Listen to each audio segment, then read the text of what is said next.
நடிகருக்கு வணக்கம். The legend Saravanan group అధినేత శరవణన్ అరుళ్ హీరోగా నటించిన సినిమా ఇది. ఈ సినిమా ఫస్ట్ లుక్ రిలీజ్ అయినప్పుడు వీడేవడ్రా బాబు, జూ నుంచి పట్టుకొచ్చిన చింపాంజీలా ఉన్నాడు అని అందరూ ట్రోల్ చేశారు. ఆ తర్వాత టీజర్, ట్రైలర్ అండ్ పాటల ప్రోమోలు వచ్చాక వీడు హీరో ఏంట్రా, అసలు వీడేంటి, వీడి వాలకం ఏంటి, కోతి ఎగిరినట్టు ఆ గెంతులేంటి, నీ ఫేస్ ఏంటి, ఏజ్ ఏంటి, కింద గేజ్ ఏంటి అని విపరీతమైన కామెంట్లు చేశారు. కోతికి విగ్గి పెడితే ఎలా ఉంటుందో అచ్చం అలాగే ఉన్నాడు అంటూ సెటైర్లు వేశారు. అంతేకాదు, వీడే హీరో అయినప్పుడు మేము అవ్వలేమా, కాకపోతే డబ్బులు లేక ఊరికే ఉన్నాం, నాకు మంత్రాలు రావు కాబట్టి సరిపోయింది, కానీ వచ్చుంటే మిమ్మల్ని చెప్పించుండేవంటరా. ఇలా రకరకాలుగా తమ లోపల ఉన్న అక్కసు, బాధ, కోపాన్ని జనాలు వెళ్ళగక్కారు. ఒక్క మాటలో చెప్పాలంటే శరవణన్ మీద తమ ఫ్రస్ట్రేషన్ మొత్తం చూపించేశారు. అసలు నీకన్నా ప్రాణం లేని రోబోనే బాగా యాక్టింగ్ చేస్తుంది కదరా అంటూ పంచుల మీద పంచులు వేసేశారు. లోకంలో లేని కొత్త కొత్త పదాలను వెతికి పట్టి మరీ శరవణన్ని తిట్టేశారు. చెప్పరా, అంతటితో ఆగలేదండోయ్. సినిమా రిలీజ్ అయ్యాక కూడా శరవణన్ పై దండయాత్ర చేశారు. సెటైర్ల మీద సెటైర్లు, తిట్ల మీద తిట్లు, ట్రోల్స్ మీద ట్రోల్స్. అబ్బో, కొంచెం కూడా గ్యాప్ ఇవ్వకుండా ఎడాపెడా వాయించేశారు.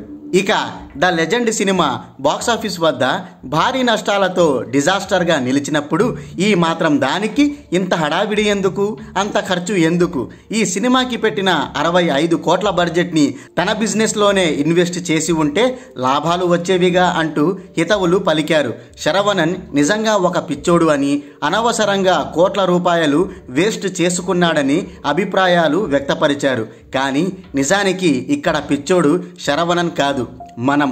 ఎందుకంటే అతను ఈ సినిమా చేయడం వెనుక చాలా క్యాలిక్యులేషన్స్ ఉన్నాయి. వాటిని మనం అస్సలు గమనించలేకపోయాం. అవును, శరవణన్ చిన్నప్పటి నుంచే ఒక సినిమా పిచ్చోడు. ఆ పిచ్చి అండ్ ప్యాషన్తోనే 65 కోట్లు ఖర్చు వెచ్చించి మరీ ఈ సినిమా చేశాడు. కానీ తనకున్న సినిమా పిచ్చినే అతడు తన బిజినెస్కి కూడా వాడుకున్నాడు. దాంతో అతనికి భారీ లాభాలు కూడా వచ్చి పడుతున్నాయి. అదెలా అని అనుకుంటున్నారా?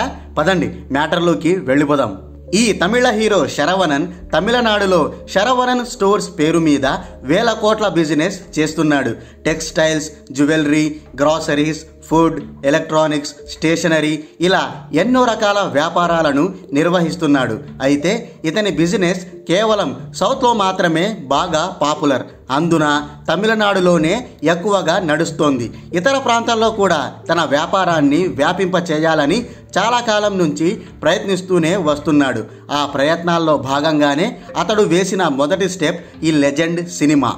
సాధారణంగానే ఎవరైనా ఒక కొత్త వ్యక్తి సినిమాల్లోకి వచ్చినా లేదా ఇతర మార్గాల ద్వారా లైమ్ లైట్లోకి వచ్చినా జనాలు వెంటనే ఆ వ్యక్తి ఎవరు, అతని హిస్టరీ ఏంటి అనే వివరాలను ఆరా తీయడం మొదలు పెడతారు. కొన్ని రోజుల పాటు అతని గురించే చర్చలు జరుగుతాయి.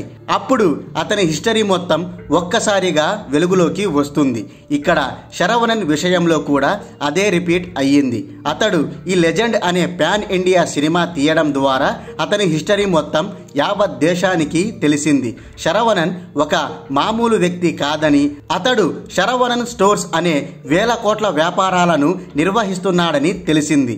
దాంతో అతని బిజినెస్కి మరింత పాపులారిటీ వచ్చి పడింది. చాలా చోట్ల కొత్త కొత్త బ్రాంచెస్ కూడా ఓపెన్ అవుతున్నాయి. ఈ సినిమా తర్వాత శరవణన్ స్టోర్స్ లాభాలు మునుపెన్నడూ లేని స్థాయిలో పెరిగిపోయాయి. దాంతో శరవణన్ ఇప్పుడు ఇతర ప్రాంతాల్లో కూడా తన బిజినెస్ని వ్యాపింప చేయాలని ప్లాన్ చేస్తున్నాడు. ఇప్పుడు అర్థమైందా శరవణన్ ప్లాన్ ఏంటో? అతడు సినిమా తీసి నష్టపోలేదు. ఆ సినిమా ద్వారా తన బిజినెస్ని ఇంకా పెంచుకున్నాడు. నిజంగా మనోడు చాలా తెలివైన వాడు కదా. అదేదో ఇతర సెలబ్రిటీలను బ్రాండ్ అంబాసిడర్లుగా పెట్టుకొని తన వ్యాపారాన్ని పెంచుకోవచ్చుగా అనే డౌట్ రాక మానదు. అలాంటి డౌట్ రావడంలో తప్పులేదు కూడా. మనోడు ఆ ప్రయత్నం కూడా చేశాడు. ఎంతోమంది హీరోయిన్లను తన స్టోర్స్కి బ్రాండ్ అంబాసిడర్లుగా పెట్టుకున్నాడు. వాళ్లతో చాలా యాడ్స్ చేశాడు కూడా. కానీ ఎంత సెలబ్రిటీలతో చేయించినా ఆ ప్రోడక్ట్కి వచ్చే గుర్తింపు అంతంత మాత్రమే. పైగా శరవణన్కి సినిమాల్లో రావాలని ఎప్పటి నుంచో ఉంది. సో తానే స్వయంగా రంగంలోకి దిగితే తనకు హీరోగా గుర్తింపు రావడంతో పాటు తన బిజినెస్ కూడా పెరుగుతుందనేది శరవణన్ ఆలోచన. అతని ఆలోచనే నిజమైంది. శరవణన్ ఈ సినిమా చేయడం ద్వారా తన శరవణన్ స్టోర్స్కి సెలబ్రిటీలతో చేయించినప్పుడు రానంత పాపులారిటీ వచ్చి పడింది. అదన్నమాట సంగతి. పేరుకి పేరు, బిజినెస్కి బిజినెస్. ఒకే దెబ్బకు రెండు పిట్టలన్నమాట. అయిపోయి.